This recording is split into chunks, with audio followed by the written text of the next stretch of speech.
Are we seeing the rise of a new Confederacy within the United States? And is this in the form of Antifa and state opposition with the efforts to block deportations and to push back against federal law enforcement? I'll be deep diving into this topic today. On a related point, many officers are doing their jobs, but they're just facing lawlessness in their cities. And it's also now being revealed that in some instances, officers have been given stand-down orders to not enforce the law on key issues. I'll be talking about these topics a lot more today. I'm the Epoch Times senior investigative reporter Joshua Phillip, and you're listening to Crossroads.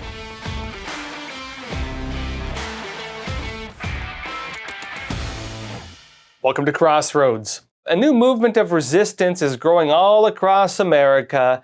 There are efforts to block deportations, to push back against federal law enforcement. And in light of this, commentator and historian Victor Davis Hanson, he's raising an important question. Do these new movements represent a new Confederacy? Has the Confederacy returned to the United States? This is what he says on his website. He says, left-wing protesters are swarming ICE headquarters in Portland to violently oppose all deportations, even those of known criminals and those who have already exhausted efforts to remain here illegally. Why?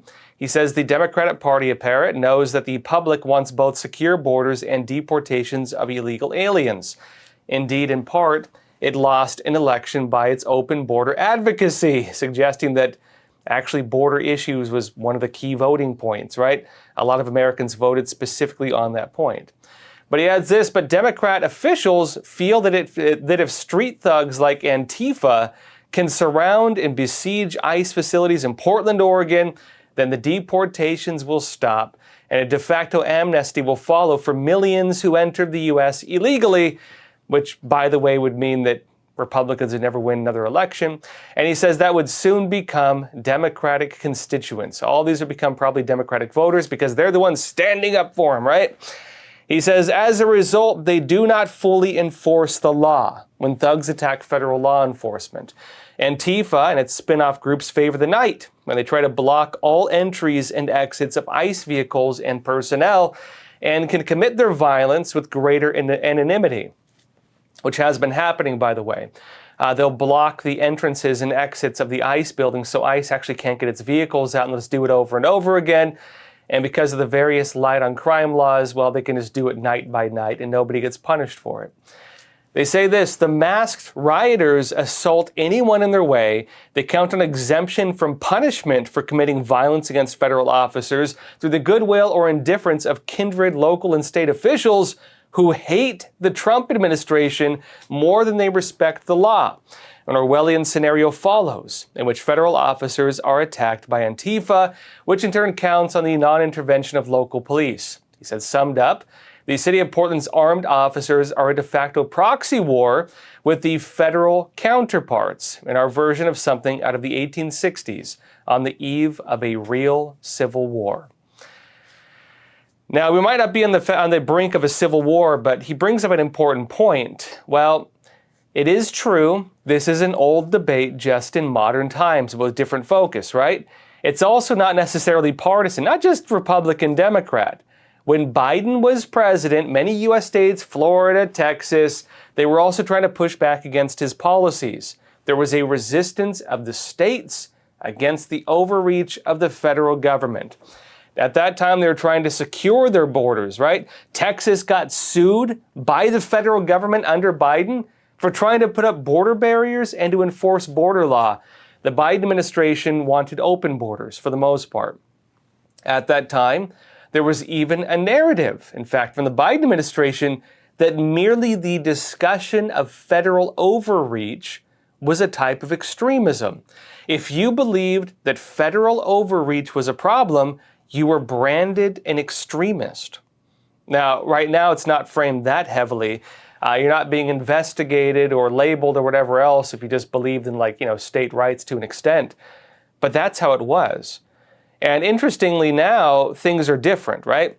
Trump is president, blue states are the ones resisting his policies, and now it's them talking about state rights and complaining about federal overreach, but taking it a few steps further.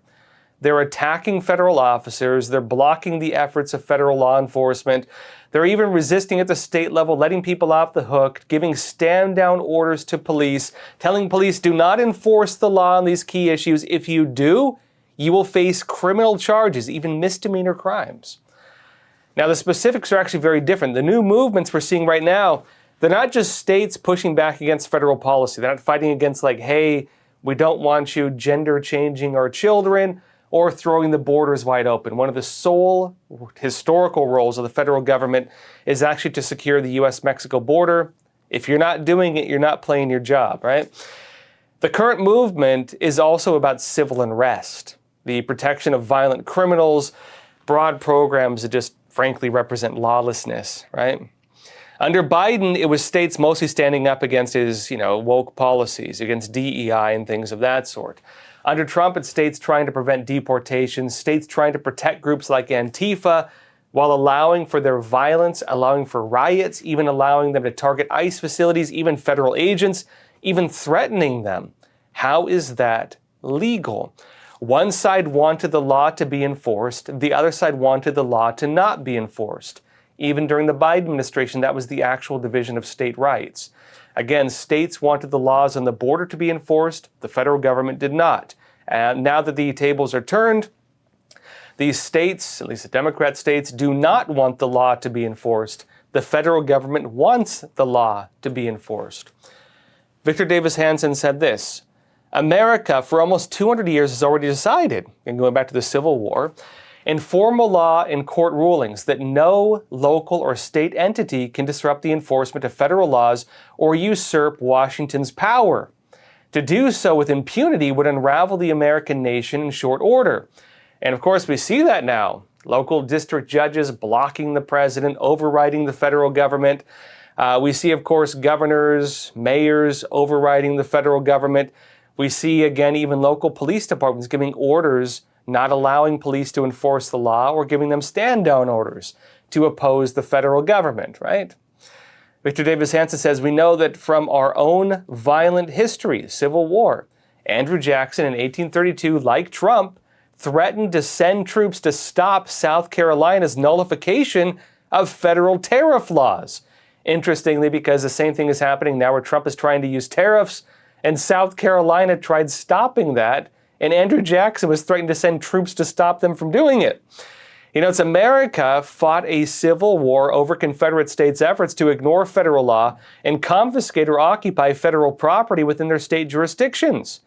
As late as 1963, Alabama Governor George Wallace thought he could nullify federal law by using his state guard to deny black students enrollment in the University of Alabama, until the Kennedy administration federalized all state troopers and sent in additional federal troops. Again, a state was saying, we're not going to listen to the federal government. The federal government says, if you're not going to enforce the law, and yes, we have civil rights laws, then we're going to send in the troops and force you to abide by federal law. Victor Davis Hanson says, so what we are witnessing in Portland, as we speak, and elsewhere, is a neo-Confederate attempt to supersede federal law and, in reactionary fashion, invoke states' and cities' rights. The exact same narrative of the Confederates during the Civil War. Now, is that the case? I would actually have to agree with Victor Davis Hanson that it's similar. It is actually similar. The arguments right now coming out justifying this are basically the same as what the Confederates were saying during the Civil War. Now, in school, we're taught it was all about slavery. It is true, that was the main issue. But the underlying argument on that was state rights. Can the federal government change the laws of the states? If a state wants to have slavery, can the federal government force them to do otherwise? States had relative sovereignty from the federal government on many fronts, and that was the one point. In America, we stand for freedom. Can states violate that? The big answer was no, but we had to fight a war to decide it. Can the federal government force states to adopt laws and policies? That is the key question at hand. And to what extent can states resist that? Again, some would argue when Trump was president, weren't Florida and Texas also resisting, the laws of the federal government? They were, but they were doing it through lawsuits. They were not doing it through civil resistance, through violent movements, through violent riots and things of that sort. The only exception to that you could argue would be January 6th, but Trump, you might remember, did authorize the deployment of the National Guard. And the lawlessness, the lack of deployment of the National Guard was not his choice. It was the choice of several officials on the other side of the aisle. Now, look, going back to what happened during the Civil War, states that resisted federal policies joined the Confederacy. We don't want the federal government's laws. That was the Confederacy. And as Victor Davis Hanson notes, the arguments of the Confederates then actually are not different from the substance of the arguments now from states resisting federal policies. He says this, quote, "Bringing in federal forces to uphold the law will also protect the rights of ICE personnel and neighborhood residents to live in peace and security and have their constitutional protections secured. Not all American citizens are Portlanders, but all Portland citizens are Americans." The big argument, right? Are you a state citizen or are you a federal citizen, an American citizen? That's a big question. Victor Davis Hanson says in both words, both Antifa and the appeasing Oregon officials are our new neo-Confederate secessionists. They feel that their states are now autonomous entities that are still entitled to federal money. They should still get our tax dollars, but not obligated to follow federal laws. Is that the case? I think he might be onto something. Now, look, on a related point, many police officers are doing their jobs, but they're not able to do it fully because they're facing lawlessness in their cities, and many of them, it turns out, are being forbidden from cooperating with federal authorities on issues like deporting criminal aliens, since under sanctuary city laws, police officers actually could face misdemeanor criminal charges if they cooperate with federal authorities. Who is making those laws? Not the police officers, it's the local officials. In some instances, officers have even been given stand-down orders to not enforce the law on key issues, including apparently not to arrest Antifa, to allow them to target federal officers, to let them do what they want, don't arrest them. The Gateway Pundit says this, "Uncovered Chicago Police Department radio transmissions reveal that local cops were explicitly ordered to ignore distress calls from federal agents who are pinned down and ambushed by armed rioters in the city's Brinkton's neighborhood on Saturday morning." It says this outrageous stand-down directive left brave federal officers to fend for themselves against a coordinated attack, forcing them to fire and wounding one female assailant who had rammed a DHS vehicle with their car. Their lives were in danger. Local police ordered, do not assist them. It's actually similar in New York. In Rochester County back in March, police officers were actually punished because they answered a call for help from federal authorities. They were actually publicly condemned by local officials for doing so. Huge event. They all come out and they condemn the police officers for enforcing the law. They condemn the police officers for assisting federal authorities. Now, mind you, in the United States right now, you had a child killer. A guy broke into a home, murdered, stabbed to death a child, went on, stabbed the family, assaulted the whole family. He's off on parole. He got a very slap on the wrist little charge. And they're saying he's a non-violent offender because apparently murdering a child is not violent because they say he was mentally ill. You don't have public officials coming out en masse condemning that. Why do they come out en masse condemning police officers for assisting federal agents who are being attacked? Good question, right? Now, in light of this, the Trump administration is actually sending its own law enforcement to states. This is why they're doing it. They're even using the military in some cases because the allegation is if local police are being restricted from assisting or protecting federal agents, if federal agents can be attacked, their lives are in danger, cars ramming into them, people with guns sometimes, and police are being told you're not allowed to help them, how can it be that federal agents can safely do their jobs unless the federal government steps in? Good question, right? In Illinois, where Trump is launching an anti-crime and deportation initiative in Chicago, he's currently deploying the National Guard. In fact, about 400 members of the Texas National Guard, they were just sent in. This is why they're doing it. Local officials are even trying to disrupt this. In fact, among the latest moves in that, they've established ICE-free zones. They're saying ICE cannot operate here, Immigration Customs Enforcement. They allege that federal agents will not be permitted to carry out their efforts in some locations. Safe zones, places where federal government cannot go, autonomous cities you might call them. Places breaking away from the federal government. What do you call that? That is a new Confederacy. This is Chicago Mayor Johnson making the announcement on this. And today we are signing an executive order aimed at reining in this out-of-control administration. The order establishes ICE-free zones. That means that city property and unwilling private businesses will no longer serve as staging grounds for these raids. And on that point, while local officials are moving to protect illegal immigrants from deportation, moving to protect states from federal law enforcement, President Donald Trump is also facing challenges on whether or not he has the ability to bypass this using the National Guard. Not only are they saying that federal agents, even if they call for help, even if they say we're under attack, police are told, do not help them. The president's being told, you cannot deploy assets to help them either. Local states, police can't protect them, and the president himself is being told, you cannot protect them. The only option then is, look, Mr. President, don't try to enforce the law. These states act on their own laws. Do not try to enforce the law. That's the message being sent. In many states, this has actually resulted in lawsuits and other efforts aiming to block the President of the United States. The Guardian says this in one new example. Addressing reporters today, Illinois Governor J.B. Pritzker said today that he plans to use every lever to resist the power grab from the Trump administration to quell protests in Chicago by deploying National Guard troops. It says the state has now filed a lawsuit to block the president's move to federalize troops. Earlier, a federal judge did not block the deployment immediately, but has given the Justice Department 2 days to respond in writing to the state's temporary restraining order motion. The next hearing is set for Thursday.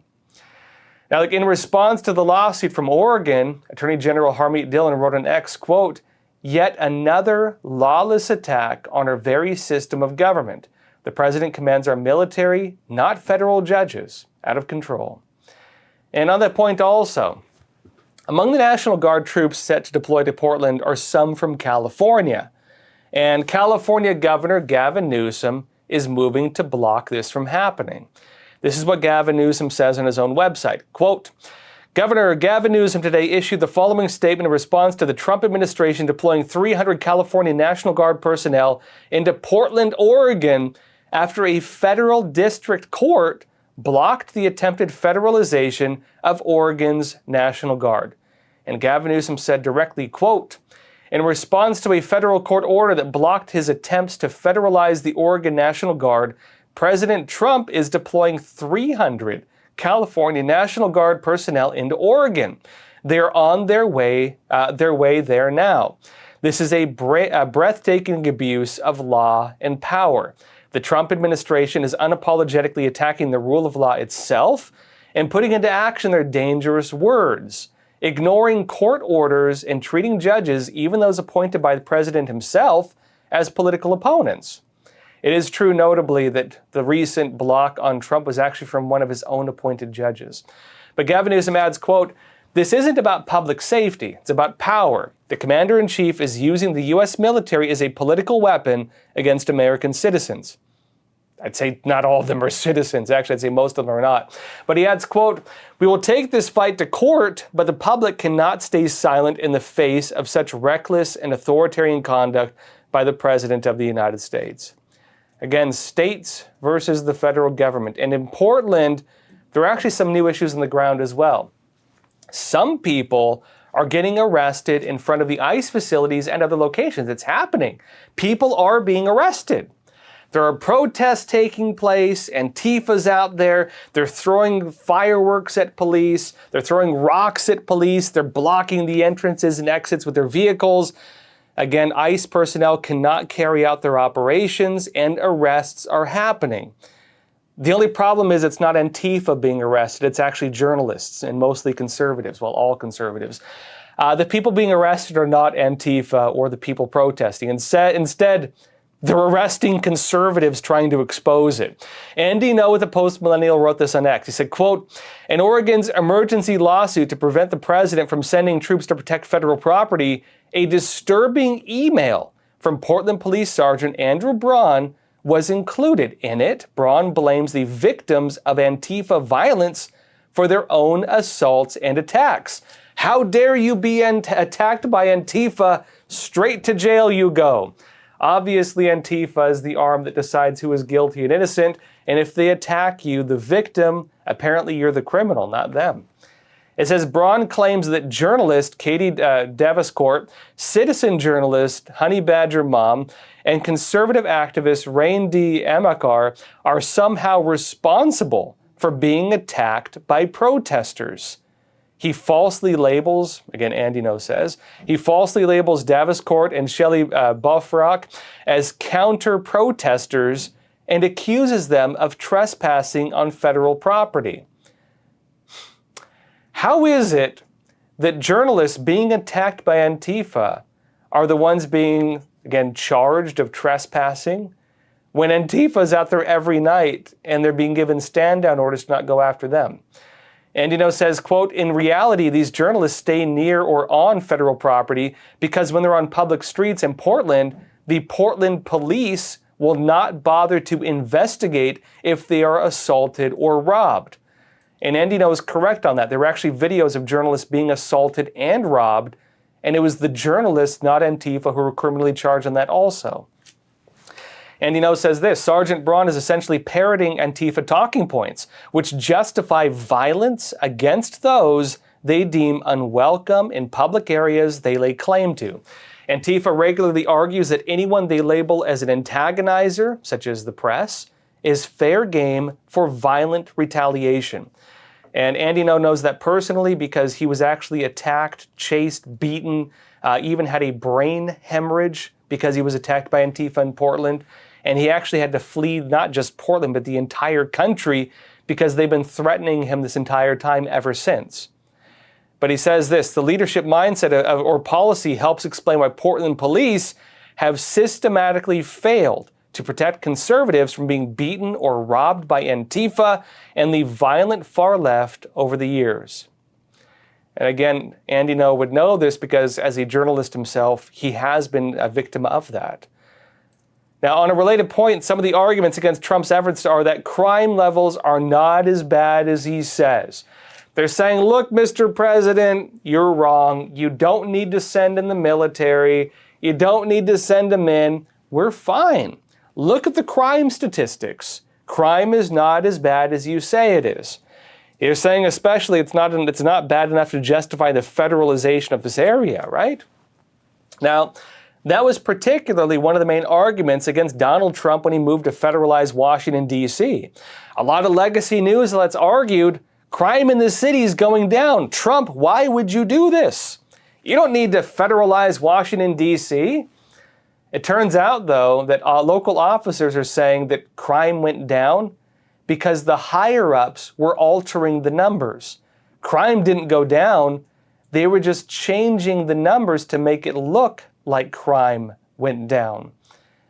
Now, I've been saying this for a while now because this was actually public. The media knew this and they've been lying to you. But guess what? They're starting to change that now because the Washington Post has broken ranks and they're actually reporting what many of them reported even months before this, which I've been reporting the entire time.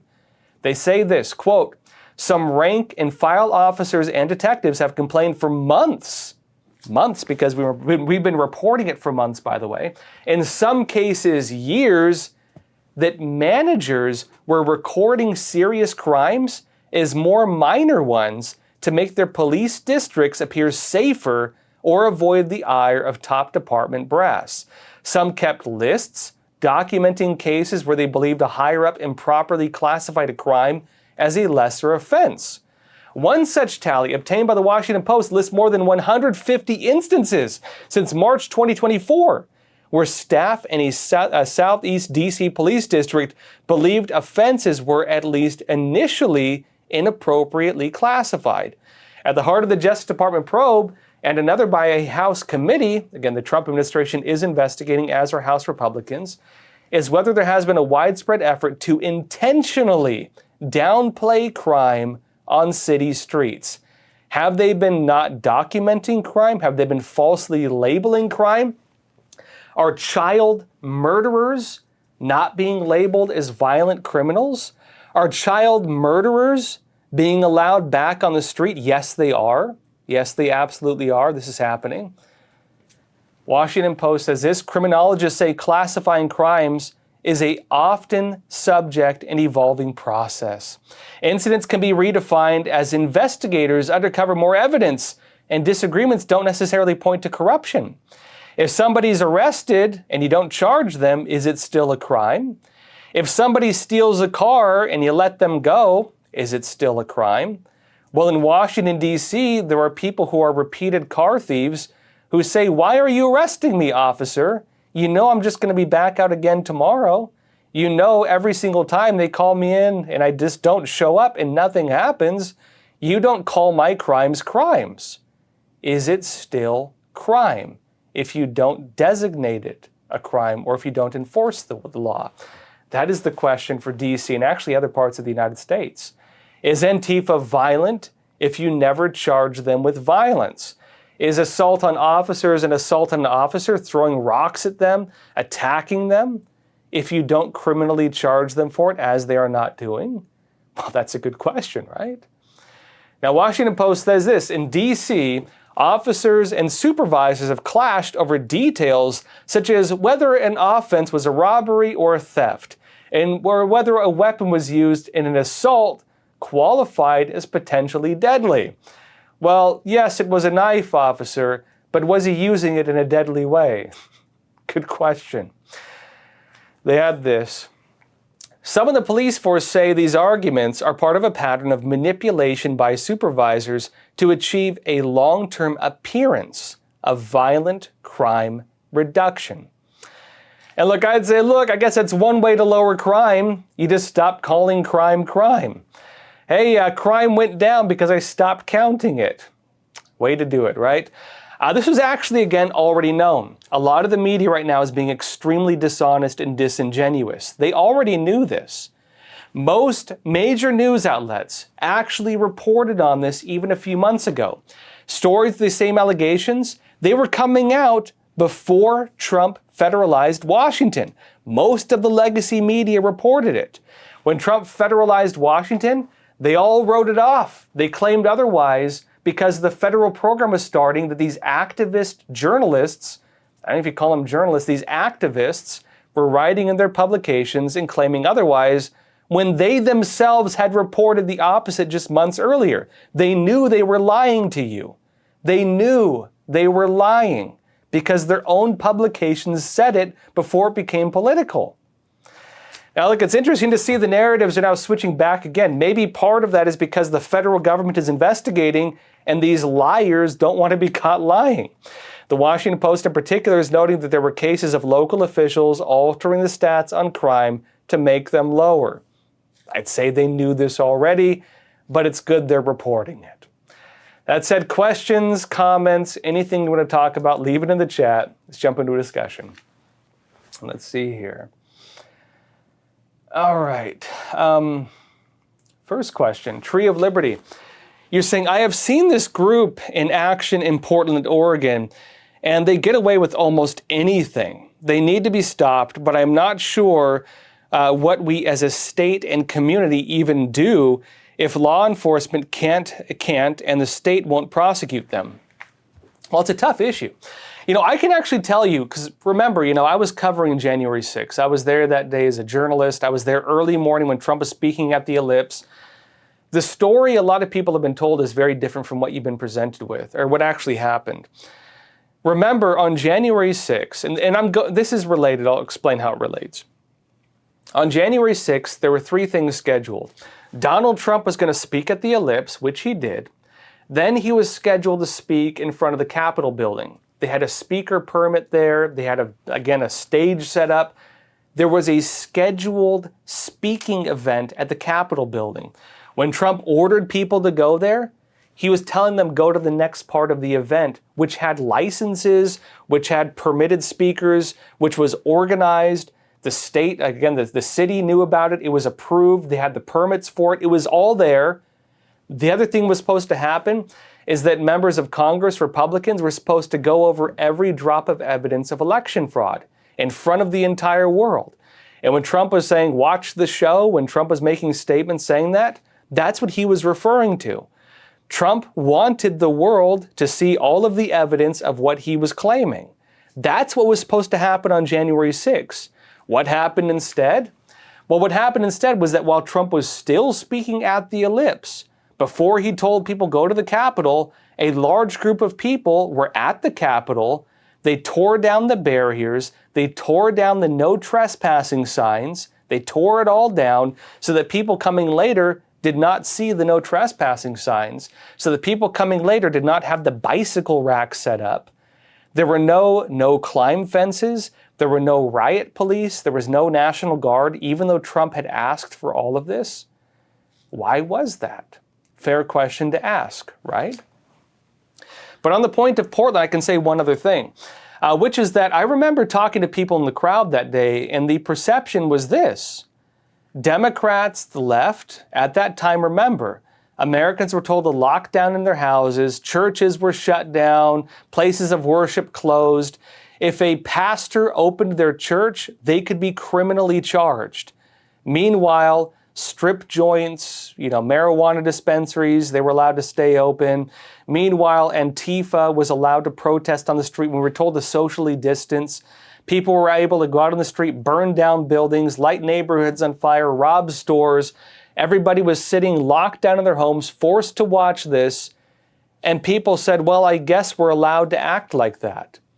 They came nowhere close to acting that way. But the perception was, maybe this is the law now. Maybe we're allowed to protest. Maybe we're allowed to get a bit rowdy. And they did. They didn't go that far.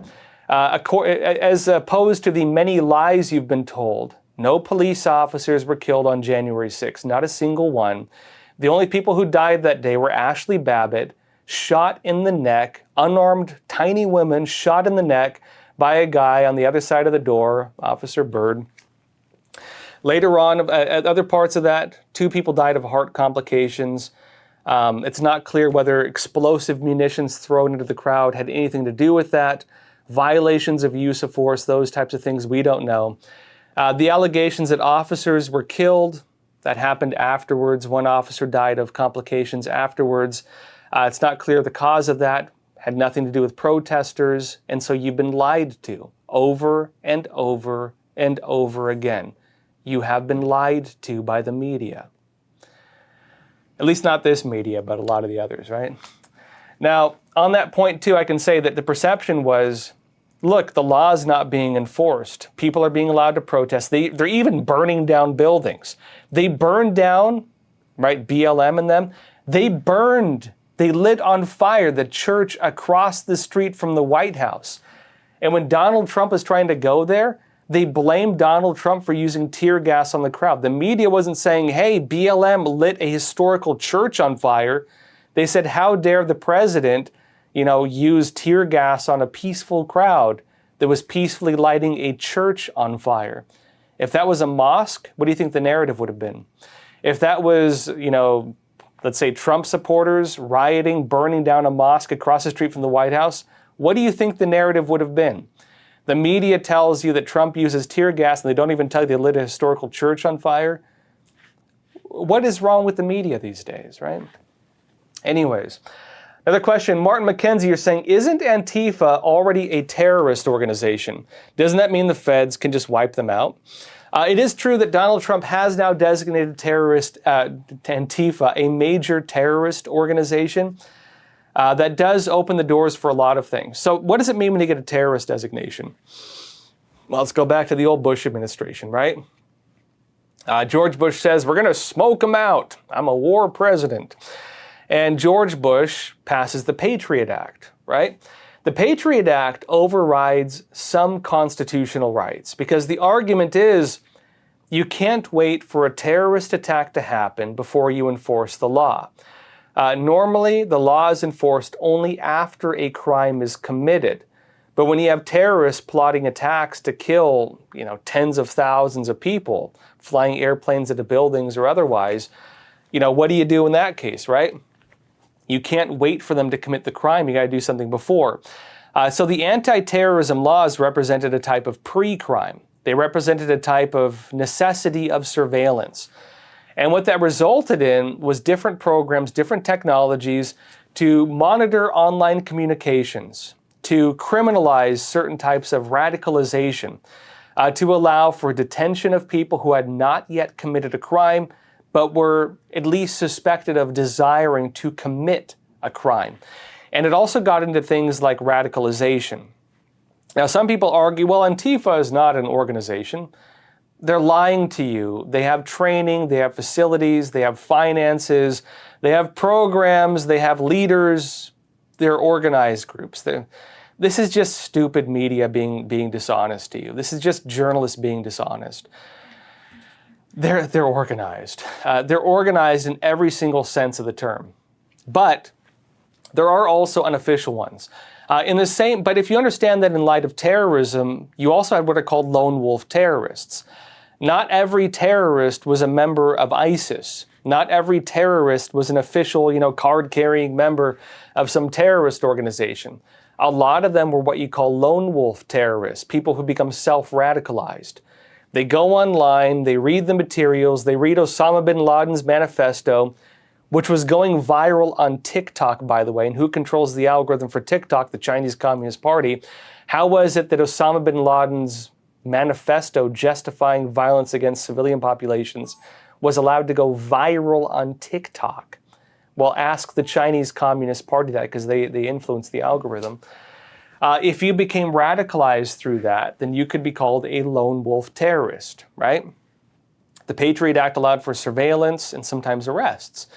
And so what the terrorist designation does, it allows for certain types of surveillance of communications, types of surveillance of individuals, surveillance of networks, infiltration of networks. It allows also for targeted attacks, including killing of terrorists. And we're seeing that now being used against some drug cartels, particularly outside the United States. We've not really seen it done inside the United States so much, or at all at this point. But it does open the door for that. We'll see what Trump does with it because the powers are now there. My personal understanding of this, just where I see this personally going, I think the first stage, they're going to map the networks, they're going to map the members, the leaders, they're going to map how people communicate, how they're radicalized. They're going to map the financial networks, the business networks, the political networks. Notably, I was actually reading last night Andy Ngo's book, Unmasked, about Antifa. A lot of Antifa organizations are actually operated under communist and socialist organizations. Notably, Rose City Antifa is under the Democratic Socialists of America. What other elected officials are members of the Democratic Socialists of America, I might ask? They're actually the parent organization of Antifa, at least Rose City Antifa.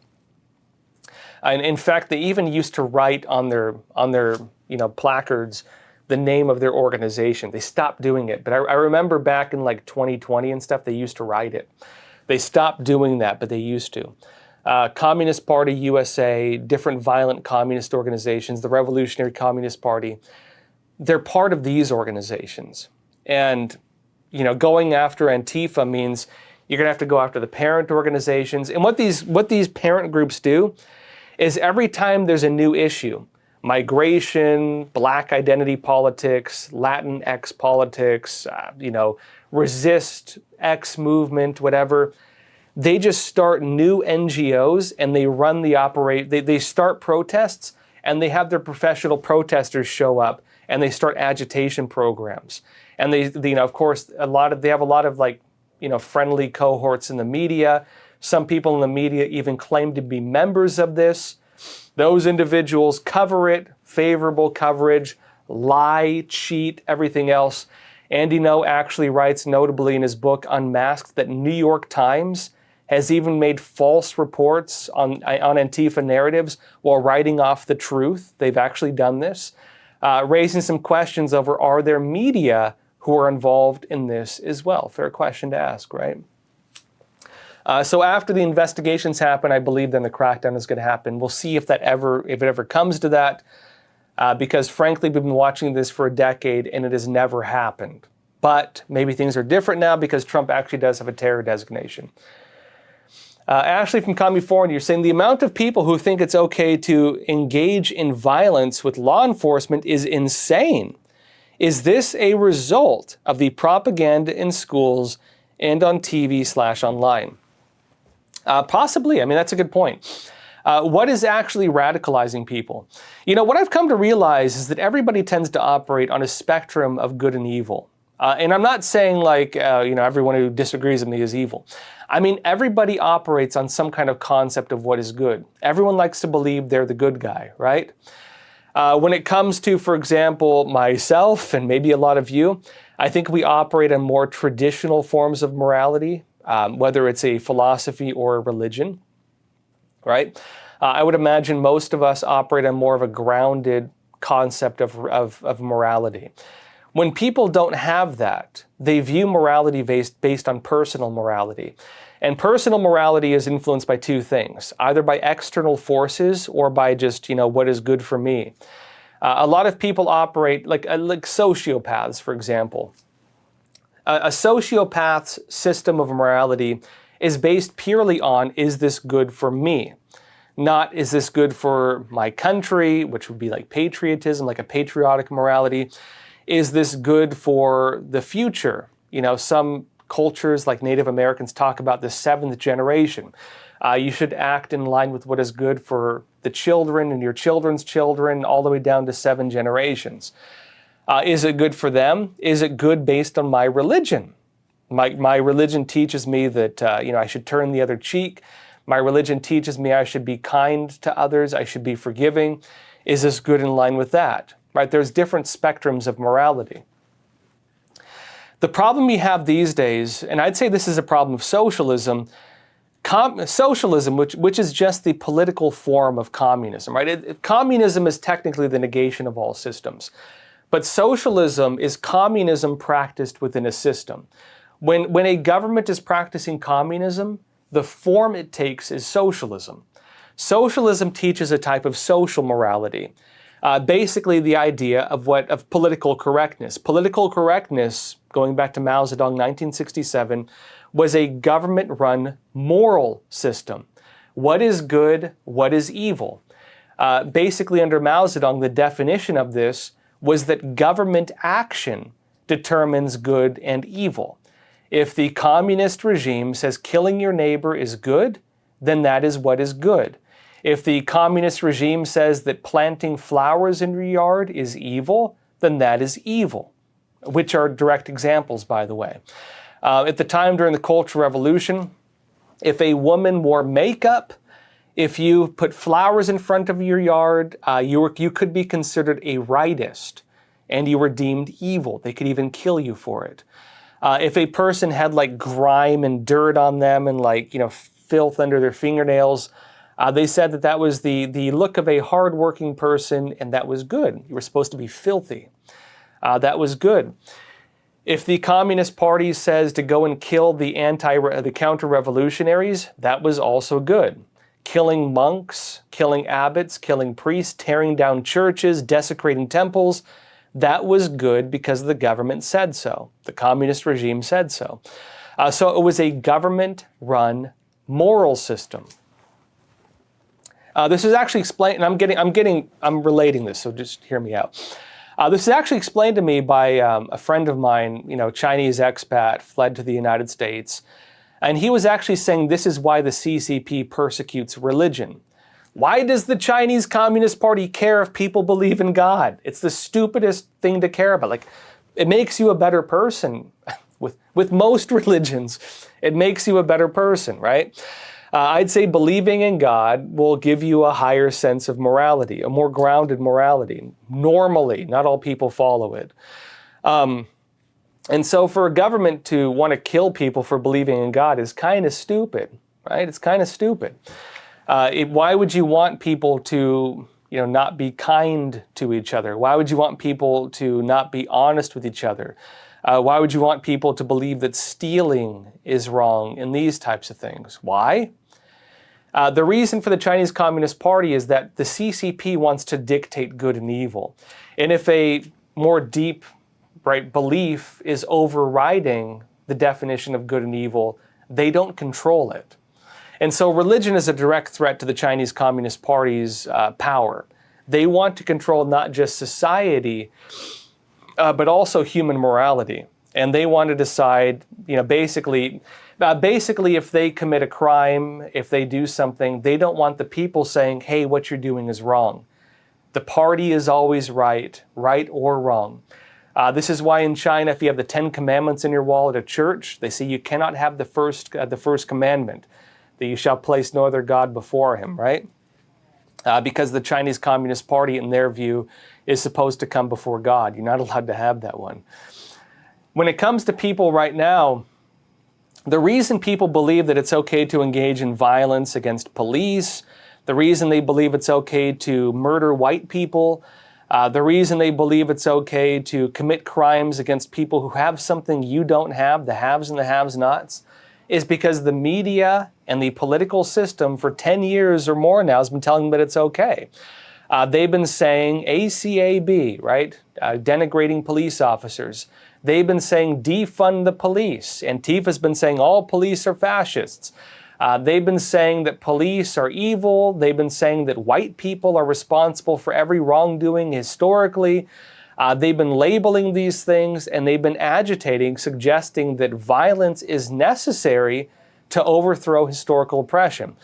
Even Abram X. Kendi, in books that your children are reading in school, are being told that discrimination is justified to eliminate discrimination, that they need to engage in discrimination to fight discrimination. They believe racism is necessary to fight racism. They believe hate is necessary to fight what they believe is hate. And when you're a hammer, everything looks like a nail. And so they label everybody who doesn't look like them, ironically, as what they hate. They become everything that they hate. They become racists, they become sexists, they become psychopathic terrorists, they become murderers, and they do this because they believe that they're doing good. By killing, by harming, by stopping the people they've been told are the ones doing evil.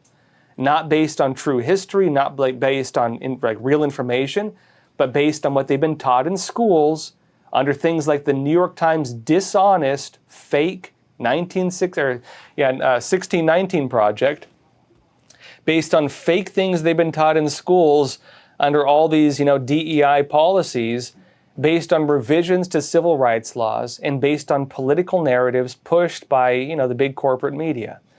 That's what's happening, right? And so these people believe they're doing something good. They believe they're doing something good because of their warped, disgusting standards, frankly. Seymour Butts, you're saying, hey, talking about the CCP infiltrating our country, I read that several large city police departments have received donations of droves from China, and they took them. Can you imagine a CCP drone sitting in a police... Oh, you're saying drone, wow. Drone sitting in a police department, and what info the CCP, could gather from that drone. It is amazing how naive we are. This is an excellent example of a Trojan horse. Okay, so you're saying that police departments across the United States have been receiving donations of Chinese-made drones. I actually am aware of this because I've talked to police officers who operate the drones. This is the problem. The types of drones you need, all the advanced drones, are basically only manufactured in China. That's the problem. There have been some police departments that have banned Chinese-made drones, but they had to overturn it because, unfortunately, because of the market, almost all the drones are manufactured in China. Now, the Trump administration is trying to change that. They are trying to change it, but as of now, there's just no way around it. And it is a problem because the drones have cameras, the drones have internet connections, the drones have sensors. It is very possible that information being gathered by these drones is being relayed back to China. We don't know if that's the case, but we've seen it over and over and over again with Chinese-made electronics. Police, of course, a lot of them now use drones as a core part of their operations. Police will use drones for reconnaissance. They'll use it for big events when they want to make sure there's no crazy person trying to launch an attack. They're very common now in law enforcement.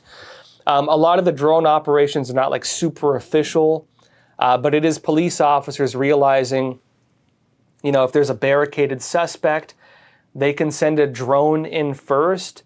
And it means that if they find a guy hiding in a closet with a gun, an officer's not going to risk getting shot. You know what I mean? For them, look, I would do it too. If I had a choice of walking into some barricaded house and you have some guy being like, you're on sovereign land, with his shotgun hiding in somewhere in the house, I would rather have a drone go in and look for the guy than have to play hide and go seek with him, personally. You know what I mean? But the problem is, with the markets, there just are not drones. There are not the real big drones, the drones that they need, that are manufactured basically anywhere else. As of now, the Trump administration, they are working on changing that. There are programs to start production of drones. Part of the problem we've had is the way the CCP has been manipulating the free market. They get trade deals, de minimis. They of course don't have to pay proper amounts of money on shipments, a lot of things like that. And because of this, you have state-run Chinese companies that can operate at a loss, so they can create monopolies. They can put their competitors out of business, then they hike up the prices. So the CCP has been manipulating the free market to create monopolies. I think a lot of countries now are trying to stop that from happening. And especially when it comes to technologies that, do represent a threat, like police drones, for example, they are trying to start up domestic production in order to, fix that problem. So hopefully that'll change soon.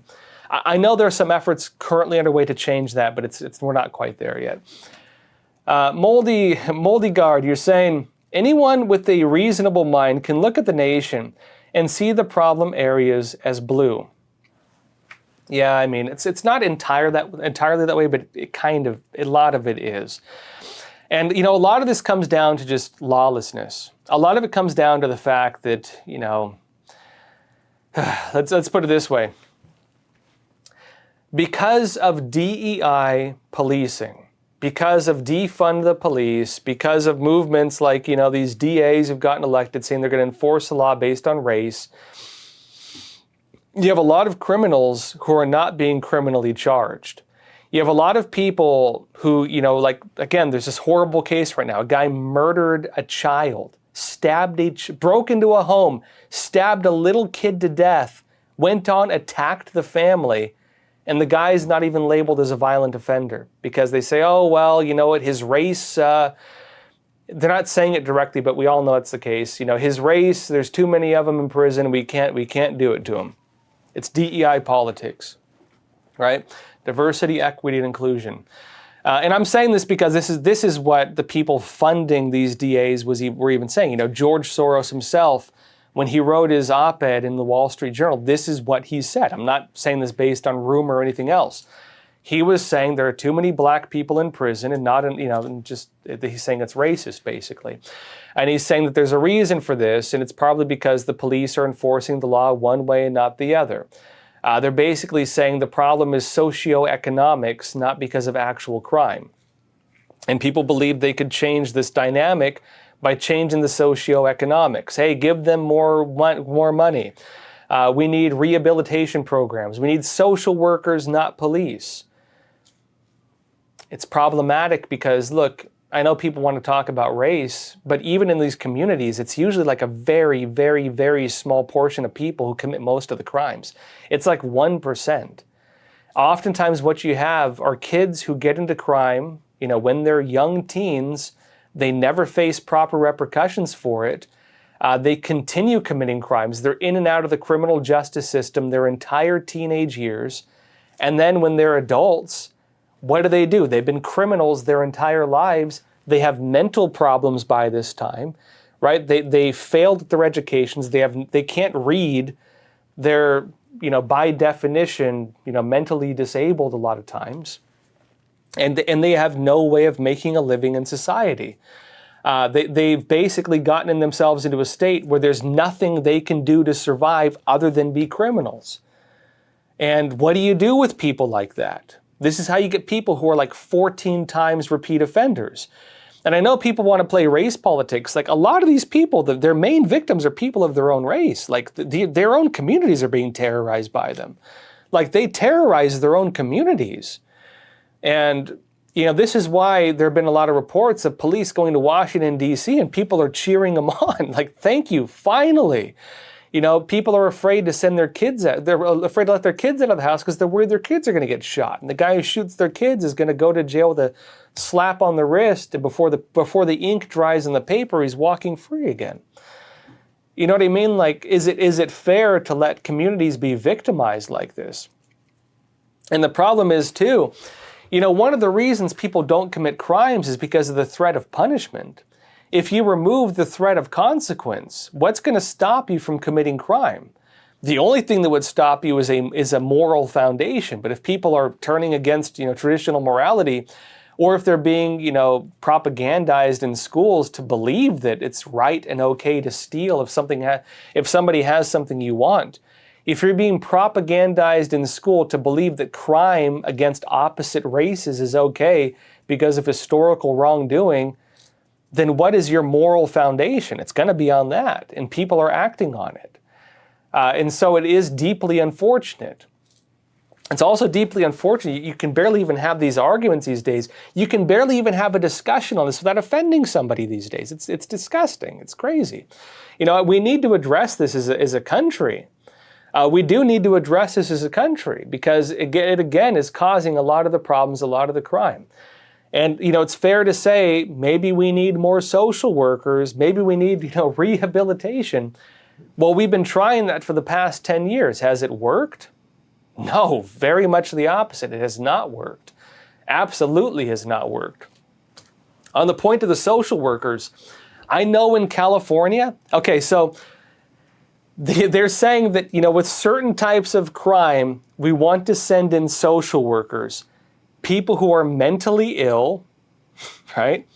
People who are mentally ill and domestic violence incidents. Do you know that the most dangerous calls a police officer can go on, the calls a police officer is most likely to be shot and killed on, are domestic violence calls? Domestic violence and traffic stops. So those are the two most dangerous for police. You want to send a social worker, an unarmed social worker, to deal with the most dangerous calls. I know in California, I was told this by police, in some areas, the social workers refuse to go on calls without police protection because they're getting assaulted and killed. They don't want to die, right? Because those are the most dangerous calls. And this is what happens when you have people being like, oh, we want to do what's good for everybody. And they're not looking at like the actual context or details. Like it sounds great on paper, right? Hey, we want to send you a therapist.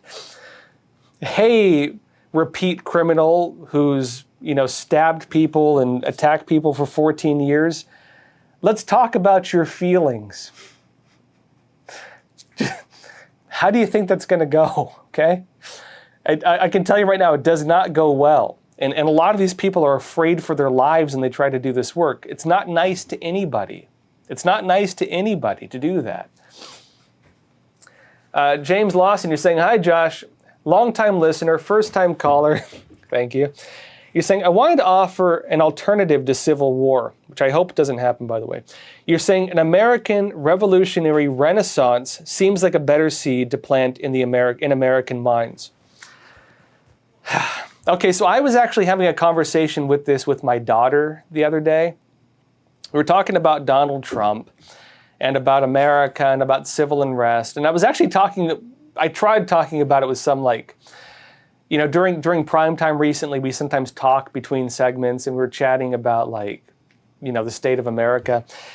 And I was like, well, Donald Trump, he's either going to be a Romulus or he's going to be a Caesar.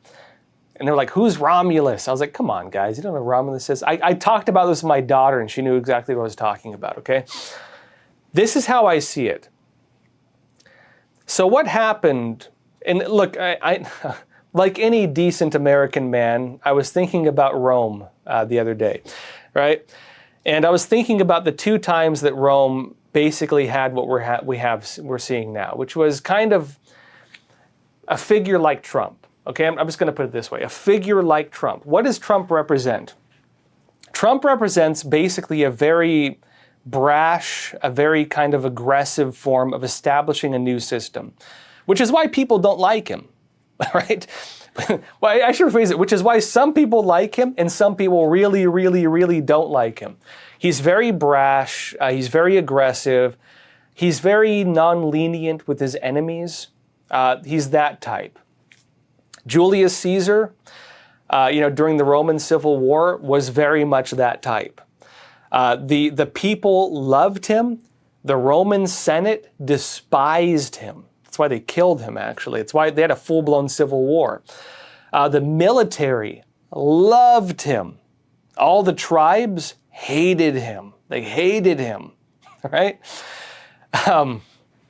And what did he do? Well, he overthrew the Roman Republic and he established the Roman Empire. He established them as, you had an emperor instead of a republic, right? He brought an end to the Roman Republic. And of course, long story short, Julius Caesar was killed. And then, you had a Caesar Augustus come in, slight cultural reforms establishing the empire. And then you had tyrant after tyrant after tyrant. You had Caligula and you had Tiberius. And then you had 200 years or so of persecution of Christians. It was horrible, horrible. I'm a big fan of Julius Caesar. I think that had Caesar won, had he not been killed after winning, he probably would have established a pretty good system, but he was never allowed to.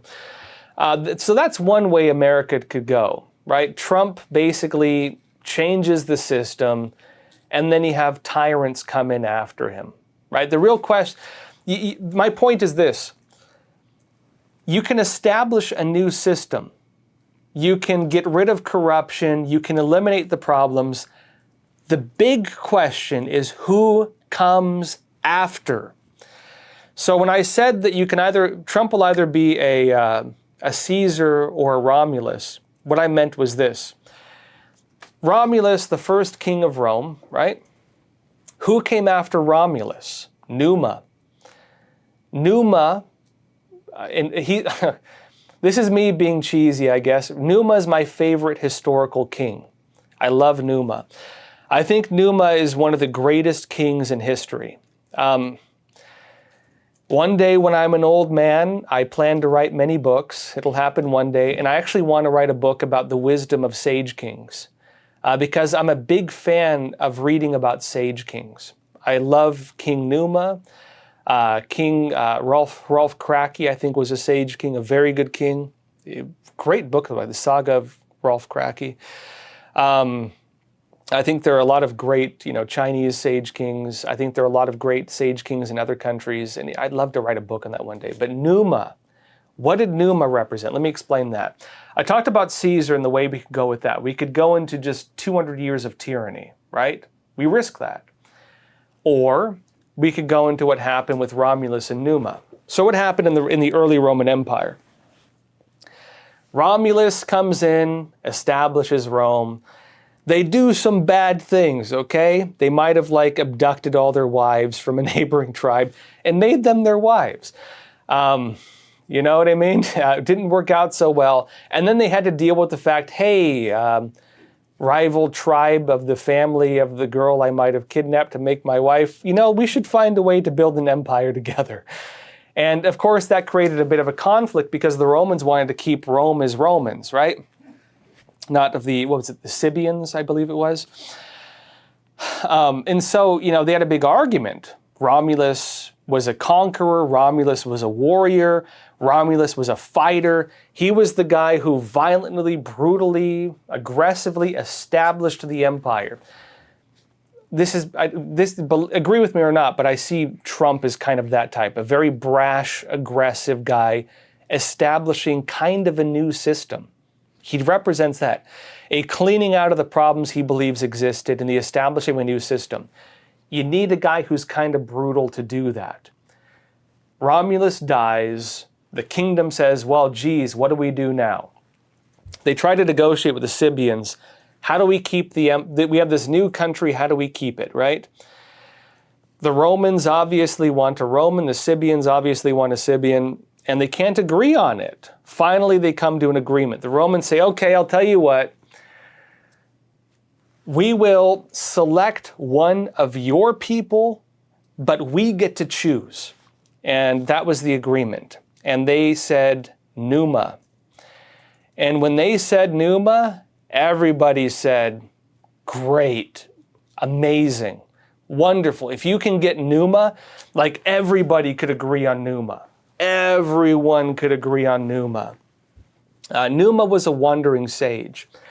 Numa was like a wandering monk, right? They said Numa walked with the gods. He was a sage. And Numa did not want to be king. Numa had no interest in being king. They only convinced Numa to become king because they said that you can basically realize the virtues of heaven by doing so. And so after Romulus, the conqueror, you had Numa come in and he established the moral foundation of Rome. He established the agrarian farming culture of Rome. He established the religious foundation of Rome. He made the Vestal Virgins, kind of establishing virginity and purity as one of the, people criticize it, but really it was establishing virginity and purity as kind of a standard, right? Marital purity. He established the family values of Rome. Numa established the cultural foundation that would basically work as the backbone of the Roman Empire.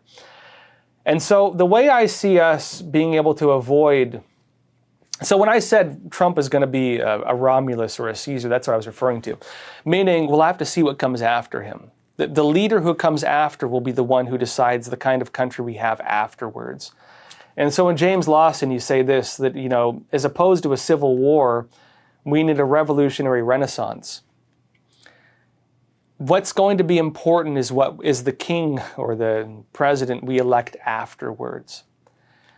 We're going to need, it's going to happen in one of two ways. We're either going to fall into tyranny, and this is me using history as my mentor, right?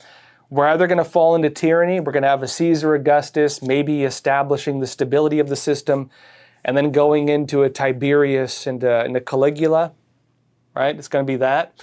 Or we're going to go into several hundred years of a renaissance. We're going to have a Numa. And I think it's going to depend on who we elect next. The next president will decide the future of the country. And I think the next, and it could also happen, from a cultural standpoint. It doesn't necessarily have to be the leader. I'll add one more thing because I know I'm going long today. It could also happen from the leader.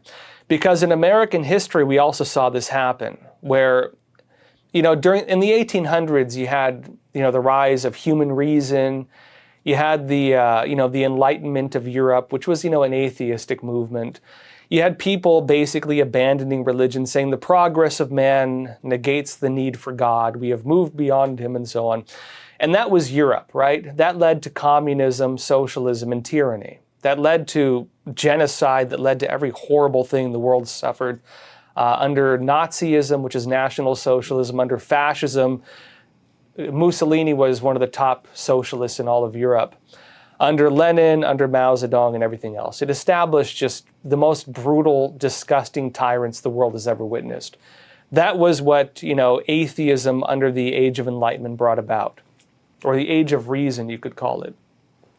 America was starting to go that way, but America went in the opposite direction. And a lot of this was like late 1700s. The founding fathers were men of the Enlightenment, right? What happened was this: the Great Awakening took place in America, and rather than move against God, the American founding fathers moved towards God. There was a religious revival in America, and people restored religion. The founding fathers, many people note, they were, atheist and this and that. Like, some of them were early on because of the Age of Reason, actually. But many of them were actually influenced by the Enlightenment and a return to religion. So it was the revival of religion that established a lot of their ideas. There were actually several of these, even leading into several times during the 1800s. America, while Europe and the rest of the world was abandoning religion, America had restorations of religion. And it was that really established our country. And, I'm a little patriotic, okay? It established what I believe is one of the greatest empires the world has ever witnessed, really. And, we did establish a great system. And I believe that it's because of that moral foundation. If you're going to have free people, you need to have people capable of self-governance. And the only people capable of self-governance are people who can govern themselves, people who can regulate themselves. A lack of morality necessitates tyranny. If you destroy morality, you will necessitate tyranny. Because the only way you can have a stable society is through external force. If you have a moral people, you don't need tyranny, because people are capable of having peace amongst themselves and each other without the need of a tyrannical system. And so I would say that our choice going forward is whether we have, whether we move into tyranny or a renaissance. And a lot of that's going to be determined by what we do, what we choose for ourselves. And that's the way I view things. I tend to view things through a historical lens. It's just the way I view the world. That said, everyone, thank you so much for being here. Let me know what you think in the chat. Do you agree with me? Do you think there's no chance we're going to have a Caligula? Or I hope not. We'll see. Do you think we're going to move into a new renaissance? Are we going to have the celebration of America, and that's going to be our future? You tell me. I'm curious. I do hope the future is brighter, not darker. I personally believe that will be the case, but that's just me. Let me know what you think. What do you think we need to do? Look, I think even our chat, we have a great community speaking to each other. How do you think we can organize and make something better for the world? I don't know. You tell me. Let me know in the chat. That said, again, join me tomorrow at 10:30 a.m. Eastern Time. I will be remote. I'm traveling yet again. But again, I'll be talking to y'all soon tomorrow. Join me. In the meantime, share this episode. And again, help us get the word out. It does help us. That said, please take care of yourselves, stay informed, and stay free. Thank you.